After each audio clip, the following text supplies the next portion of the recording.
And welcome to all of you joining us from wherever you are. My name is Roel Seibing, Senior Trainer for ATLAS.ti, and so glad to be conducting this webinar on behalf of the International Qualitative Research Network and ATLAS.ti. Our webinar for today, the topic is Building Rigor to Enhance Reliability and Validity in Qualitative Research. Anytime if you have any questions, please click on the Q&A button at the bottom of the Zoho toolbar, and I'll be fielding questions to the presenter towards the last 15 minutes of the webinar. Speaking of the presenter, let me introduce you to her. She is an adjunct professor in the School of Nursing at the University of British Columbia, Okanagan, and Professor Emerita in the Faculty of Nursing at the University of Alberta. Her research program has two dimensions: clinical research and qualitative methods development. And the clinical research is focused on cancer-related fatigue. Topics of investigation have included fatigue as a stress response, similarities and differences of fatigue in various ill and non-ill populations, the social construction of symptom experience, relationships among fatigue and other symptoms, and the prevention and early detection of fatigue. Her work on methods development research has examined how local research-related beliefs and values are reflected in research practices such as ethics review procedures and how these variations influence research outcomes. Her other methods development research interests include external validity in qualitative research and the use of structural equation modeling to study symptom clusters. So to talk about rigor in qualitative research, I'm going to present to you from UBC Okanagan, Karen Olson. Karen, the floor is yours. Thank you very much. I'm delighted to be with you today. Next slide, please.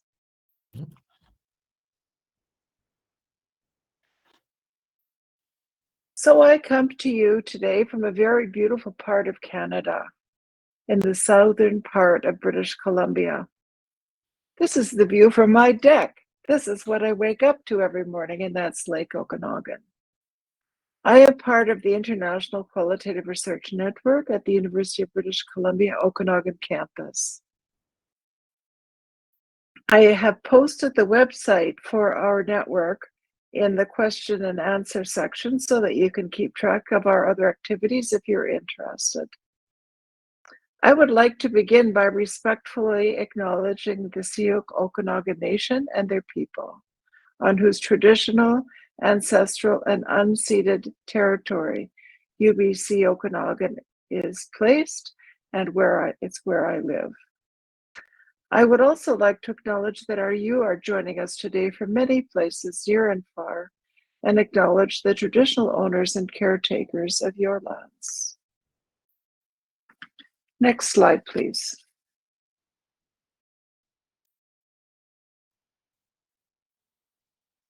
So what is rigor in the context of qualitative research? I'm going to begin by telling you a funny story. When I first started doing research at the Cancer Center in Edmonton, most of the studies that went to the ethics committee there were clinical trials of new drugs. And so that's what the ethics committee was expecting. And I came to talk about a qualitative study I wanted to do.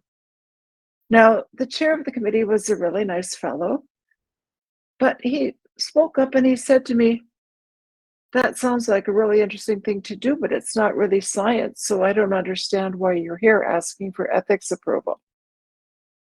It was interesting to me that one of the committee members, who was a basic scientist working in radiobiology, piped up and said, "Karen just does her work with people, the same as what I do with cells and animals in my lab. So hers is a lot harder because she works with people, which is why she's here." I didn't have to say anything. After that, everybody got it. But oftentimes when there aren't numbers or experiments or lab tests that are part of a study, people figure that the results aren't very dependable and they're not rigorous. And so I want to talk to you today about how to build rigor into a qualitative study. So there certainly are some similarities and some differences when you compare what we do in quantitative research and qualitative research.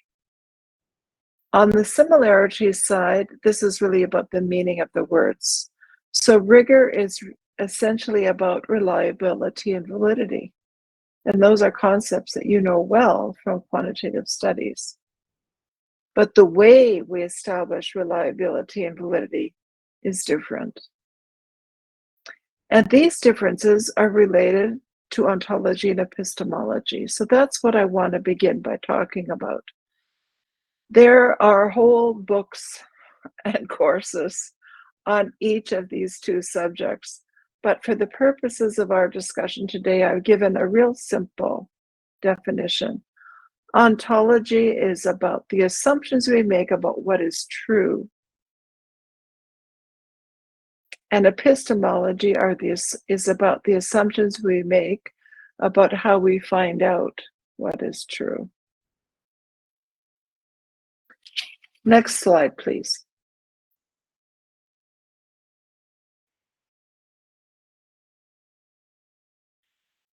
So one way to think about this is to make a little chart like this one.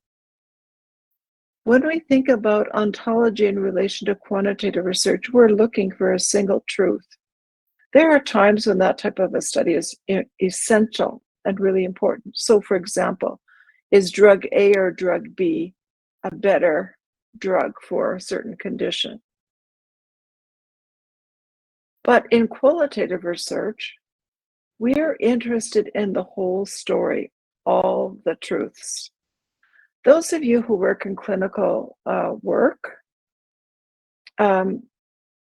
probably have a story like mine. I walked in to see a patient one day and I said, "Good morning, my name is Cara and I'll be your nurse today. How are things going for you?" The patient said, "Pretty good, I think, all things considered." And I looked at her husband out of the corner of my eye, and he was going like that. So when I had a chance a little bit later, I said to him privately, "I noticed that you didn't agree with your wife's assessment of how things are going." And he said, "She is not doing well at all. We had so many hopes and dreams of things we wanted to do, and she's not going to get to do them at all. And she's really sad about it." So which one of these is true? The patient's account, what they told me, or the husband's account? The answer, of course, is that they're both true. They're both true. In qualitative research, we're interested in getting at the multiple truths related to any particular question, all the different perspectives that are out there. Not of everyone, but of a certain group of people, the perspectives of a certain group of people. Now, epistemology. You know that in clinical research, drug trials as an example, we go to great lengths to control for anything that could possibly influence the relationship between the dependent and the independent variable. Because we want to see one thing. And that means that whether Roll did the study or I did the study, the answer would be the same. That's an objectivist epistemology. We know that in qualitative research, epistemology is viewed differently. Initially, when Glaser started doing his work, he was aiming for an objectivist epistemology too. And try as I might, I could never convince him that constructivism was more useful.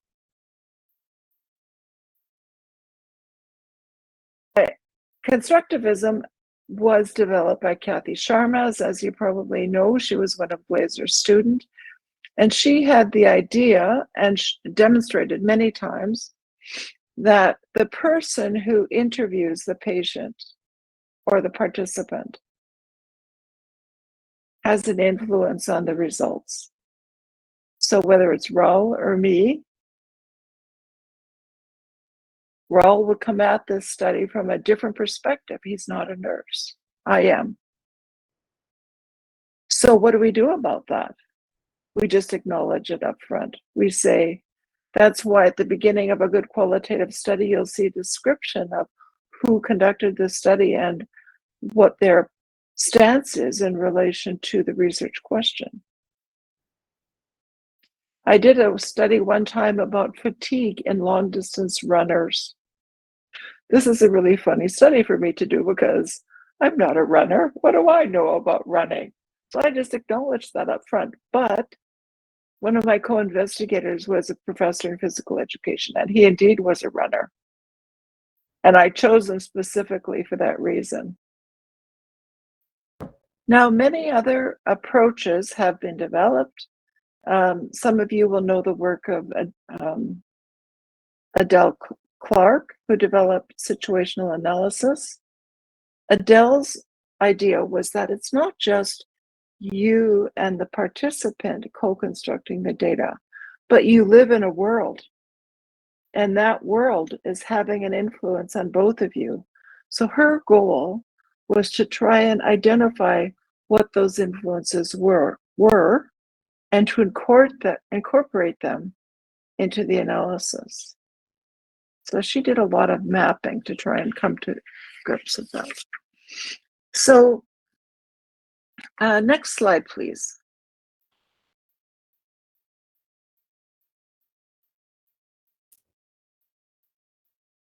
So my first key point is that because the philosophic assumptions in quantitative and qualitative research are different, the processes for building rigor are different.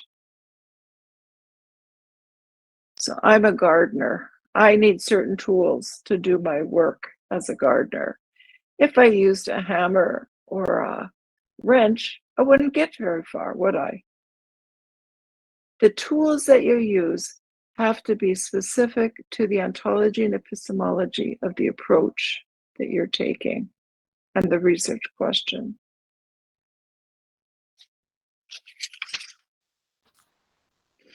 Next slide, please.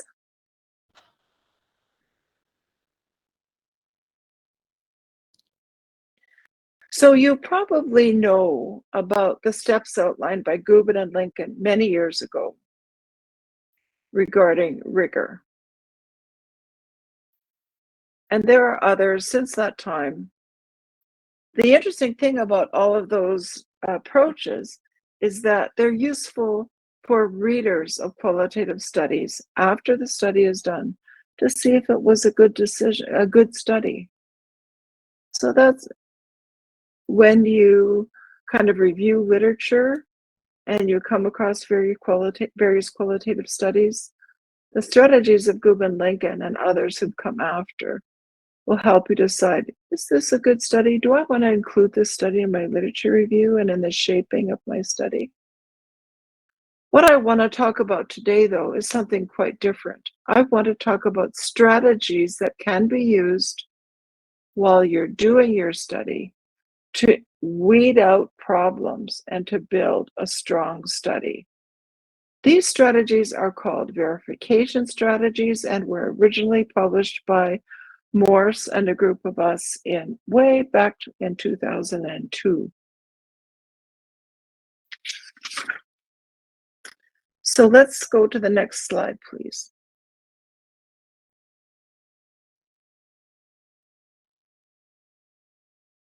The first verification strategy is called methodological coherence.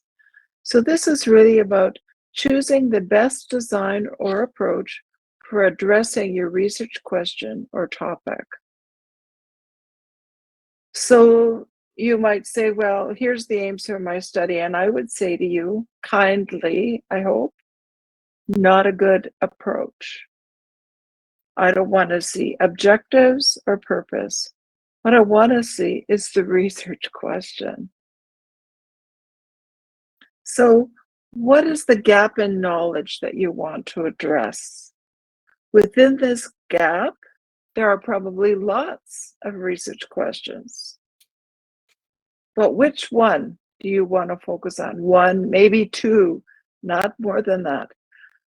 A graduate student once came to me with 8 research questions for their dissertation. I said, I'm so sorry, but that's your life's work.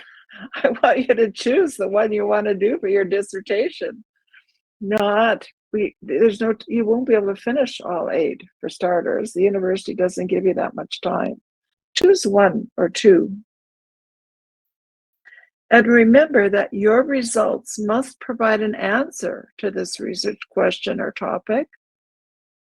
So you need to identify the design or approach that would help you develop the most robust answer, and then find 2 or 3 good references to support your decision. It's not enough to just say, oh, I'm going to do grounded theory. The question is, why are you doing grounded theory? Why are you doing ethnography? And there are lots of classical definitions. Any textbook on qualitative research will go through those. Be very careful and sure that you're choosing the right design for your research question or your topic. Because a reviewer, this is actually kind of funny. A colleague of mine is an exceptional phenomenologist and is a reviewer for many journals. And he likes to tell the story. Excuse me. He likes to tell the story of a paper that came to him one time where the author said he used my colleague's approach to frame his study. And he simply wrote back and said, no, you didn't. So when you choose your design or your approach, you need to make sure that you can give a solid rationale for that and that it fits your research question. Now, I want to show you some examples on the next page, please.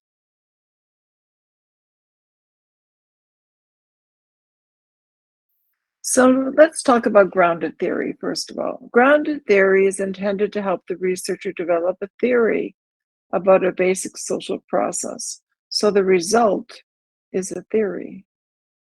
So, for example, imagine a question: how do families make the decision about whether to homeschool their children? How do they make the decision about whether to homeschool their children? So you can imagine if you wanted to sort that out, you'd have to interview some families that do homeschool their children and some that do not homeschool their children, and see if you can tease out what's different in the decisions that they made about what to do. Is it just simply that the school's too far away, so they decided to homeschool? Is it that the school's not very good? And that both parents happen to be teachers? That would be lucky, wouldn't it? But now looking at the next design or approach, ethnography. Ethnography is intended to uncover implicit beliefs and values that shape everyday life. And the result is a thick description. So an example of a research question for ethnography might be, how do families describe their approach to providing education for their children? So you obviously could never do a study that's about families in general, but it might be families in a certain culture. You can imagine that the approach used in areas that are experiencing a lot of war and conflict right now might be different than the approach used by families that live in other kinds of environments. And that's interesting to educators and to people who work in child development. But those 2 research questions, both qualitative, one for grounded theory, one for ethnography, indicate to us why choosing the design is important given the research question. So now let's look at phenomenology. Phenomenology provides an approach for learning more about the essence of something.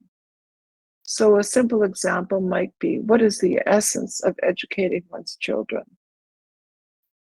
You want to write about this, as a researcher would want to write about this well enough that whether I looked at it or somebody else looked at it, we could say, I understand the essence of educating a child.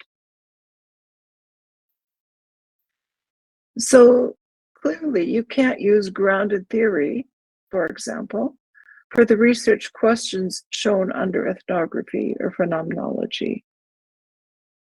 Can you? You have to pick the design that fits with your research question, and that is the nature of methodological coherence.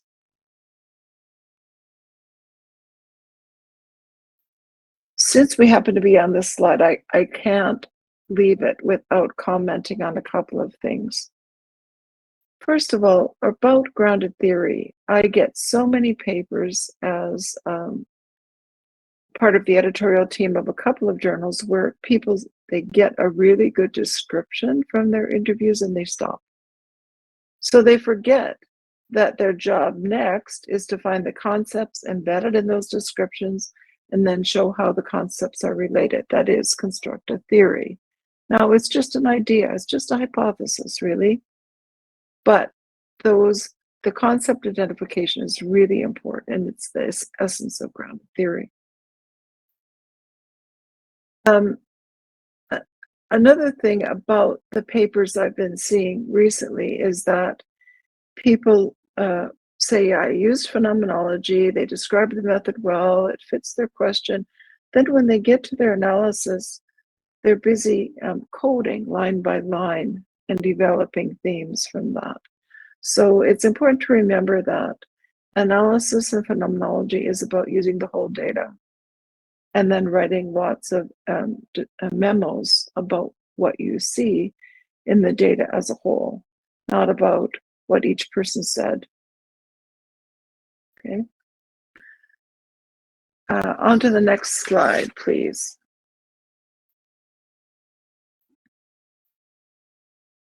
The next verification strategy is adequate sampling. So we select our participants based on whether they have enough information, personal experience, to talk about the research question. And this is why, if it's done well, we only need small samples. So purposive sampling is about carefully specifying inclusion and exclusion. So for example, I might say people who are at least 18 and able to speak and read English. Under exclusion, I wouldn't say people who speak only French, because I've already said I only want people who speak English. But of those people who speak English, you might want to include people who are cognitively impaired according to some particular standard. So normally they would be included, but in this case, they're not because of their cognitive impairment. So purposive sampling is really important, and finding people who have enough experience to talk about it. You know, how would I say this? I have certainly found people who have the experience based on what I know of them. And I say, so as said in the consent form, this is what the study is about. And does that sound okay to you? Yes. Well, let's begin then. I'm interested in knowing about your experience of getting through the day. How do you get through the day? I just wake up in the morning and then I go. So the amount of detail isn't sufficient for what we need to do. So you might interview 3 or 4 people before you get somebody who's really good at talking about what it is you're trying to understand.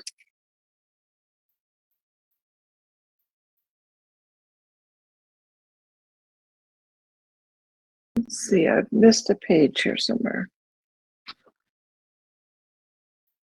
Next page, next slide, please.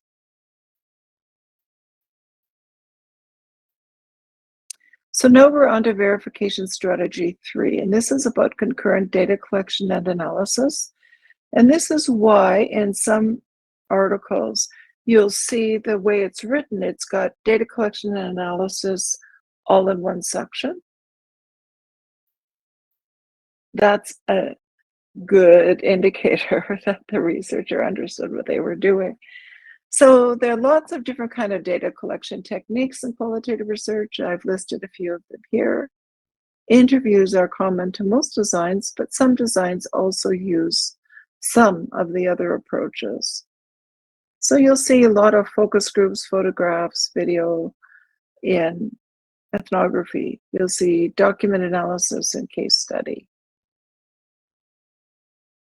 So the way it works is we start analyzing, not in any fine way, but in general, we start analyzing once data collection is underway.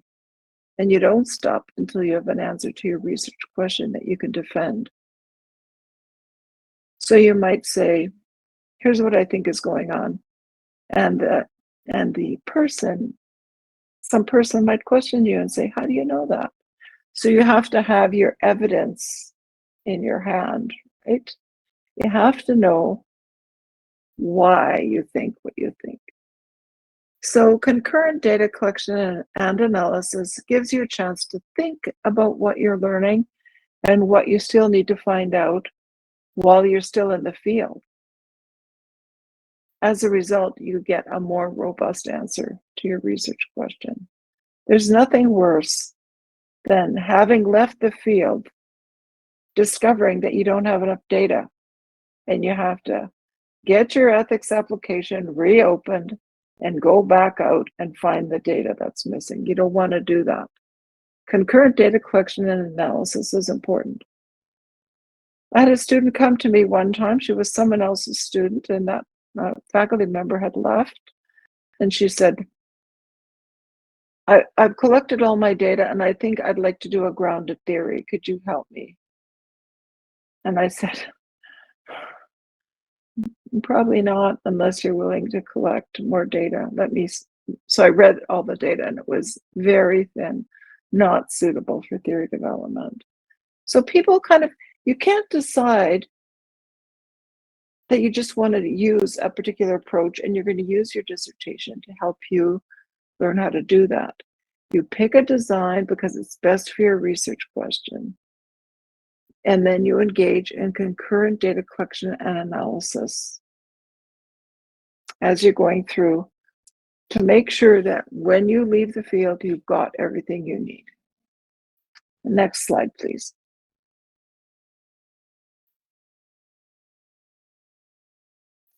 So theoretical thinking is the next verification strategy. Theoretical thinking is used to check the ideas that have surfaced in the data with what's already in the literature. So you will have done some reading already, so you know a little bit what's out there, but chances are you're finding new ideas in your data. And so now you have to go see if there's anything published on this topic and find out, are your ideas new or do they simply support the work of others? Secondly, how will your ideas add to what's already known on the topic? As I've said to my PhD students many times, remember, you get a PhD for discovering something. If you haven't learned anything new, people will say, I'm sorry, you go find something new, come back. Okay? You have to find something new, and you have to be able to talk about how your work expands what is already known on the topic. Now, here I want to say something about using an existing conceptual framework as a way to construct interviews, and I'm quite firmly against that. I think it's better to, obviously you've read these things, you can say the work of such and such an author has shaped the way I think about my study or my data, but to say there were 3 parts to so-and-so's theory, blah, blah, blah. And I have 6 questions in my interview schedule for each one of those. And I ask the same questions of everybody. That's called survey research. That's not qualitative study. Now, there is some contention about this. I actually, when I first, the first time I read a qualitative study where the author used a conceptual framework in her qualitative work, I wrote to her and I said, I don't know why you did that. You have a really interesting study. What about the ideas in your study that were outside the framework? Like, she just wanted to see whether her study fit the framework or not. And you imagine all those other ideas outside the framework that could have been very interesting and might have challenged the framework. But she said, the only way I can get funding in my part of the US is by having a conceptual framework for my study, which is a pretty sad comment on the state of affairs. And this was 20, 30 years ago, but I think it is still common in some places. And what that does is indicates to me that the funding committees and the people who are making decisions about funding don't understand qualitative research very well. Okay. Next slide, please.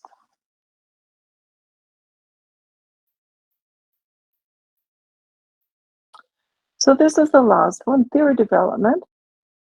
This is not always relevant, but it is for designs where the goal is to develop theory. So this differs from theoretical thinking because it refers to identifying concepts in the descriptive findings and showing how they're related. And then discussing this new theory that you've created in relation to the other theories that are already in the literature. And in bold, I've put what I think is a really important idea. Failure to engage in theoretical thinking increases the risk of not making a meaningful contribution to knowledge. So it's really hard work, and you feel like, oh my goodness, I'm putting my precious ideas out there for people to pick holes in. Yeah, that's right. Welcome to science. That's how it works. Basic scientists have been doing this for years. And qualitative researchers too. If you go back and read Glazer's early work on anguish, chronic illness, that's what that was. That was his putting his ideas out there as a sociologist about what he thought was going on and all the social forces that were giving rise to these experiences.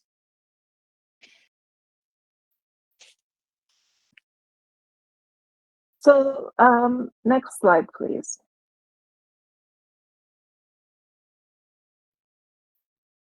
My second key point is that in every article or dissertation or thesis that you write, you need to have a section about rigor, outlining the strategies you've used to build rigor of your study, and including a section. This section goes before you start data collection and analysis. It's really important to write this. It's really hard to do it. And I would encourage you to use these verification strategies as the way that you build rigor and not the Guba and Lincoln approach, because the Guba and Lincoln criteria are for after the study's done and somebody's reading it. What you want to show is what you did to try and build rigor into your study. Okay? So next slide, please.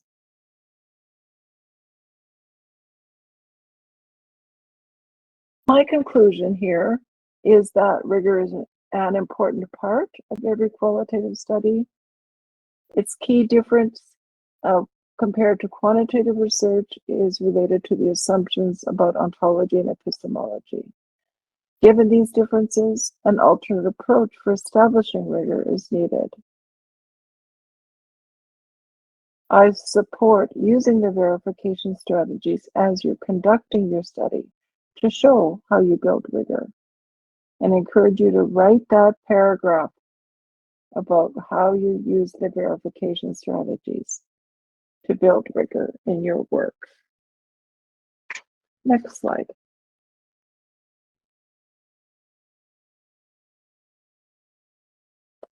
So this is my very cute grandson when he was about a year old.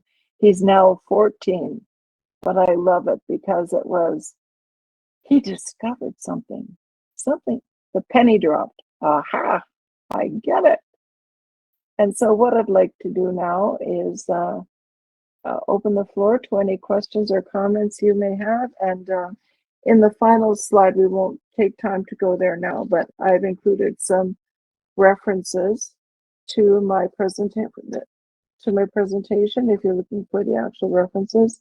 And we have a forthcoming book edited by Yui Flick, The Sage Handbook of Qualitative Research Quality.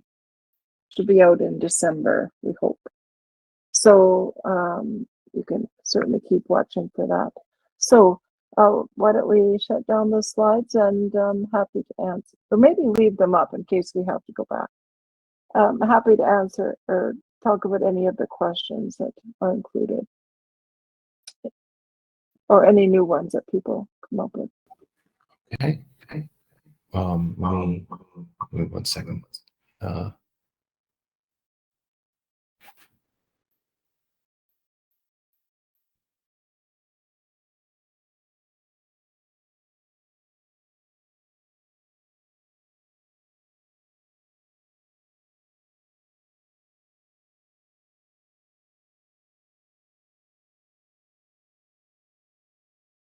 Can't hear you, Ro.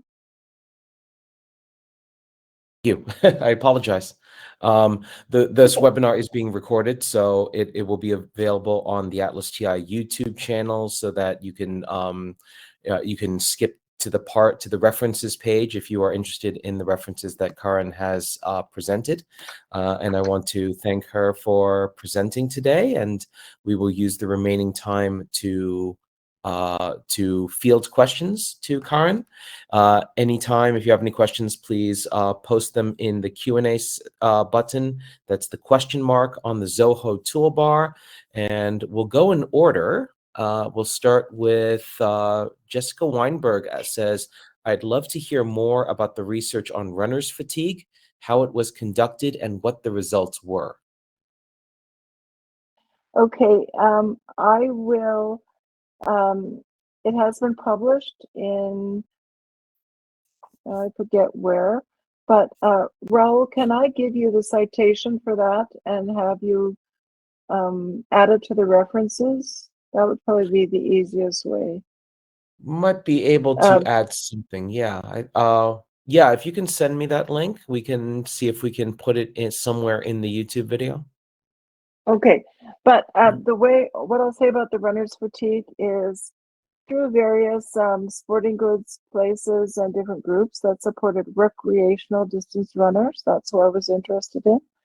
I did manage to recruit quite a good sized group, and people talked about their experience, and I was interested in how fatigue worked in athletes because it's such a different population from what I'm used to thinking about.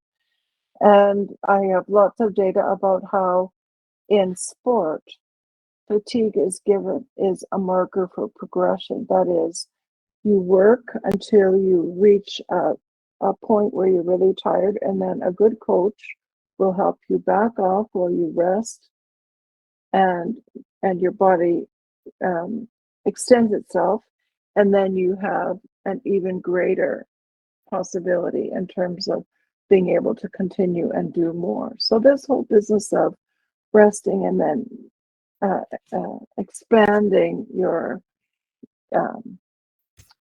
what you're able to accomplish was really new and is very different from what we've seen in any of our other populations.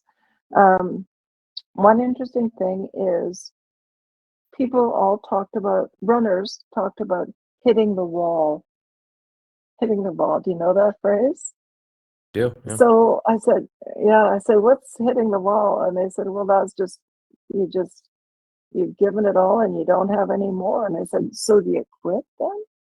Like, do you hit the wall partway through a race and stop? Oh no, you keep going. And I said, well, but you hit the wall. I don't understand how you keep going if you hit the wall. So then I started looking for people who would actually quit a race. Boy, is that hard to find. Nobody wants to admit quitting a race if you're a marathon runner, even a recreational marathon runner. So I started shopping this presentation around. Every time I went to a conference, I'd try and get that abstract acceptance. I could talk to it because I thought maybe my person who's quit the race is there at the conference and maybe they'll talk to me. I hunted worldwide. Every time I got a chance to go somewhere, I tried to give this talk. Or even just put a note up on the bulletin board saying, I'd like to talk to any marathon runners. I do fatigue research in cancer, but this is an interesting comparison for me. So I did find 2 or 3 people, and I have lots of data, lots of, we used to tape things on a tape recorder. I have a lot of tape of runners crying about how shameful it is to quit a race and how their friends thought they were just wimpy and they were trying their best, but they just couldn't keep going. And they didn't go back. One of them never went marathon running again. She did a little, went to swimming, but that whole experience of quitting the race was really interesting to me. Mm-hmm. Thank you. As a recreational runner, I could go at length on this topic casually, but we have our other questions to get to. What is the Omama Tariq said, could you elaborate a bit more on the difference in questions for grounded theory and ethnography? Okay, so that's a really good question. In grounded theory, remember you're trying to get description that will help you understand a process. So I might say, I have a series of questions about, say if I was interviewing parents about educational, how they made decisions about schooling. I'd say, how many kids do you have? Tell me about their schooling experience. And then they'll start to describe it, and it become clear that they play a role in the education of their children. So I'd try and get them to ask questions, or I would ask questions like, that sounds like an important element of educating your children. Tell me more about that decision. So decision making is a process. And so I try and get them to talk about the process that they used in making that decision. And then, and this is why it's so important to interview people over time, 2 to 3 times if you can, so that you can get that trajectory.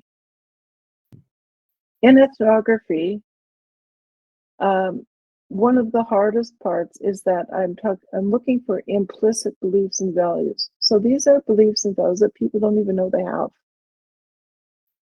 So I need them to describe their experience, and then I have to think about what's underneath that and ask questions to see if I'm right.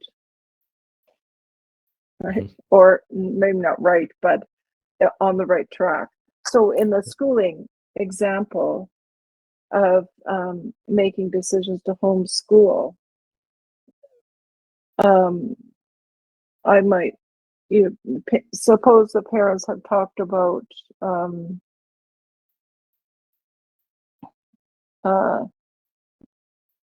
deciding to homeschool because they didn't like the teacher.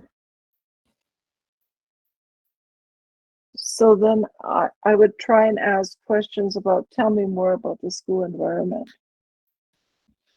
Something that would, like, there are some days I'm not a good teacher either because there's just way too much stuff going on.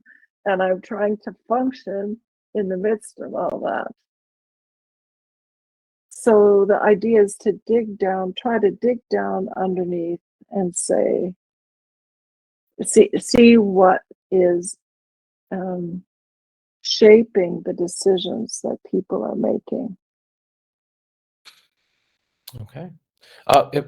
If I can follow up quickly, I noticed that you had grounded theory, ethnography, and phenomenology as in one set, Yeah. and I think I wonder if you find it problematic where some scholars consider ethnography as simply a vehicle for data collection rather than a tool of addressing a research question through analysis. Yeah. Never heard that before. But, Jan Morse, who has a PhD in anthropology, was one of my supervisors of my dissertation. So I think about a lot of my research is ethnographic and kind of in the traditional anthropological way with observation and interviewing and focus groups and looking for key informants and all that. So if ethnography is just a data collection strategy, then I would be more inclined to say I used focus groups to collect my data. I used interviews. If you say I used ethnography to collect my data, I don't know what that means. No, it's I think I've seen. I think I've seen some. I mean, and I come from a sociocultural program where you are trying to get into the implicit beliefs and capture that. But I've seen very simplistic definitions of ethnography as, oh, we are triangulating data between interviews and observations and focus groups, and I was like, yeah, I think you captured the surface of it, but it's a little bit deeper than that, I would think. It's a lot deeper than that. And every time somebody says triangulation, I get a little bit nervous because that the concept of triangulation came from mathematics and from navigation. The idea was that you measure something from here and from something from there. And where those two lines intersect is supposed to be where truth exists. The lighthouse is there or the harbor is there. Exactly. And so qualitative research doesn't work like that. There's no single truth to be found. So it's contrary to our ontologic. Yeah. I agree. Thank you. Let's get on to the other questions where, let's see, Jessica Weinberg again had a question. Do you have any example of a well-written paragraph about rigor in an article?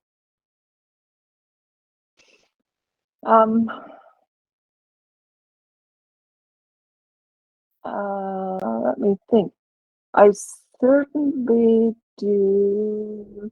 I'm trying to think of a really good one that I didn't write. Somebody else wrote it. Is this simply something that you prescribe for research writing? It's really important, and I will, when I send you the reference for the Runner article, I will try it. I'm not always happy with the way my rigor paragraphs show up. Here's something funny. One time I forgot to write one, and the reviewer or the editor wrote back to me and said, "Karen, of all people, you forgot to write your rigor paragraph." So I'll have a look at what's in that Runner article, and if it's not sufficient, I will maybe write a note about what I think is left out or should be done differently. That would probably be the best way. Makes sense. Thank you. Omama Tariq said, "What does essence mean? I still struggle to really understand this." And I wonder if I think, is it Denson who is who was talking about, it's impossible to find the true value of any social phenomenon through research. We can only capture our perception of it. We can't really get to this core thing of a social concept or phenomenon. So I think that kind of speaks to like what is the essence, and what how do we know that we find it? So I would refer you first of all to Van Manen. In about, I think it was 2016, Max Van Manen wrote a really good paper on what is phenomenology. I had the privilege of having him as a teacher. He taught a full year course in phenomenology at the University of Alberta when I was a PhD student, I think. Yeah, or postdoc, I can't remember. But anyway, the way he used to explain essence, and he may have changed his mind, but the way he used to explain it was he'd say, you write it, you write the description with enough content that if somebody reads it, they say, oh, I get it. So that's it. So there are some concepts that are harder to write. So take a concept like grief. You don't ever get over grief, really. It just changes. First of all, it changes who you are, I would say.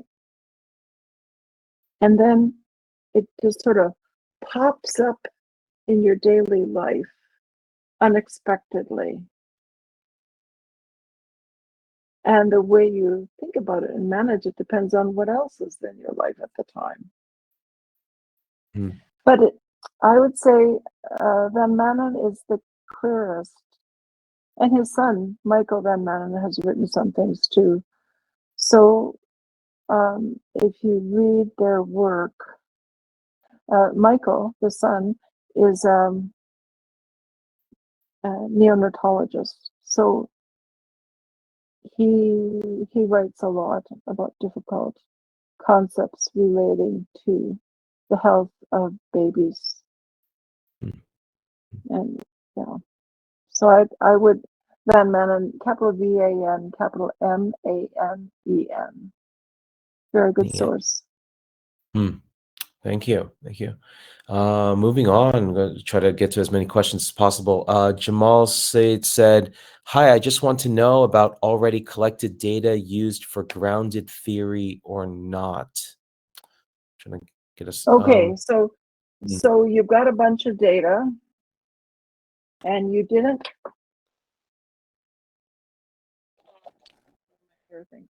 You've got a bunch of data and you didn't decide on your design yet.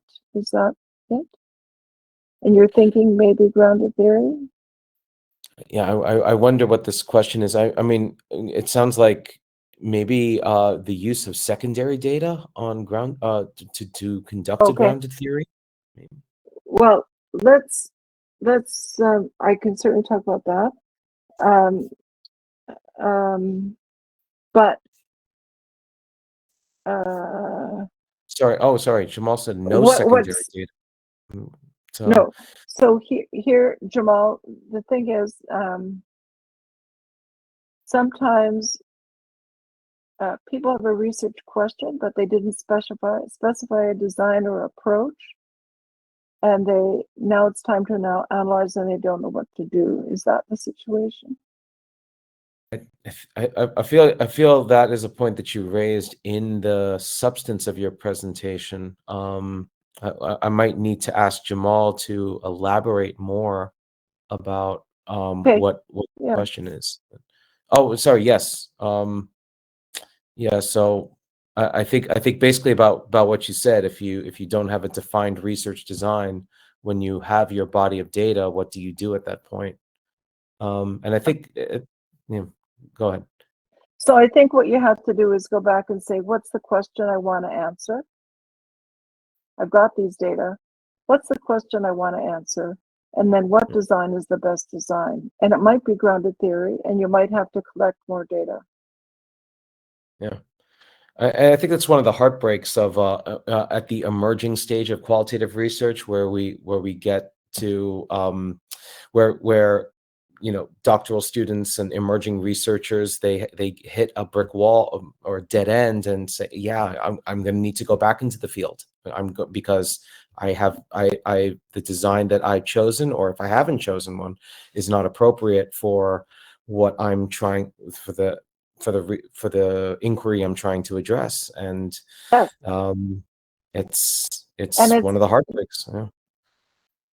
it's also true that sometimes you go in thinking you're going to do a grounded theory or something, and you get into the study and you realize that you have data about something else. So if you have data that would be better handled using another design. Right. So there's a lot of things we can do there. I use a design often called ethnoscience that comes from ethnography. So we started doing a study about fatigue and depression, and writing that up in the usual way that we'd written all of our other ethnographic studies. And then my friend looked at it and she said, you know what? We also have data about how people manage fatigue. Now we're talking grounded theory. So we had one data set, we did the phenomenological piece, and then we did the grounded theory. And that was published in Qualitative Health Research. First author is PORR, P-O-R-R. And that was published as a multi-method study. One data set, two designs. Two complete designs.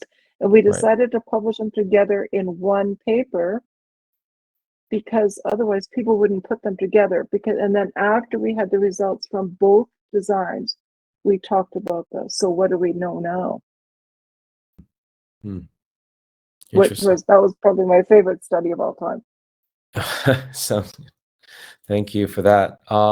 Let's see, what's our next one is Sati Saidia. Apologies about pronunciation. Should I write a decision about how many participants to include, or should I write just including criteria and excluding criteria? I think at the beginning, you say you're going to use purpose of sampling, give your inclusion and exclusion criteria.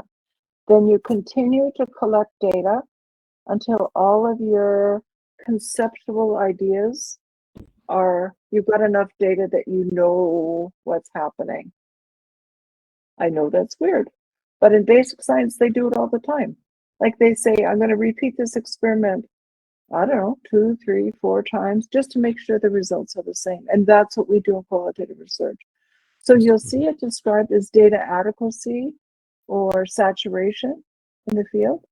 So it's the question is, are there other examples of some phenomenon that you don't have data for yet? Maybe. But what, in terms of the people that you interviewed, that you had access to, the descriptions that they give, do you have enough data about the key concepts that you can write about them and talk about them in relation to the existing literature? Okay. We got so many questions, but we are approaching the top of the hour. If we can, I'll ask one more question and then we'll close it here. Olga Riklikliene says, much truth on what was said. Thank you. How verification strategy is accepted by journal editors and reviewers? I would say very well, as long as you reference it carefully and talk about what it is and why it was developed. It was published initially in the International Journal of Qualitative, Methods, IJQM. It's a SAGE journal, most downloaded article ever. So I would say lots of people use Guba and Lincoln, but for what we're talking about today, your role as a researcher to build rigor in your study, Guba and Lincoln doesn't work. That's for after. Now, the other thing, on my first slide, you'll see I have my email address. So if you have a question that you still want to ask, please email me and I'll answer it for you. And Raul, I'll copy you just so you have it.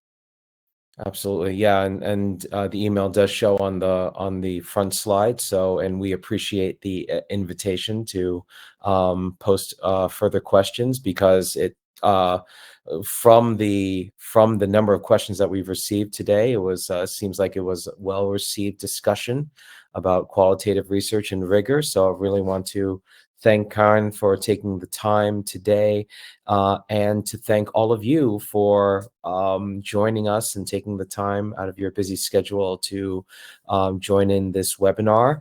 And we will have other webinars throughout the calendar.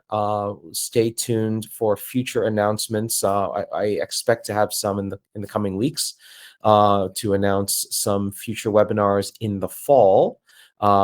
If you can search the International Qualitative Research Network website, they will have information about future webinars, as well as on the ATLAS.ti trainings page. As with all of our webinars, the registration is free, and all IQRN webinars are posted to the ATLAS.ti YouTube channel. So please feel free to join us however you can. And in any case, that will do it for this edition of the IQRN webinar series. On behalf of Karen Olson, my name is Raul Seibing, and we will see you next time. Thank you very much. Thank you. Yeah.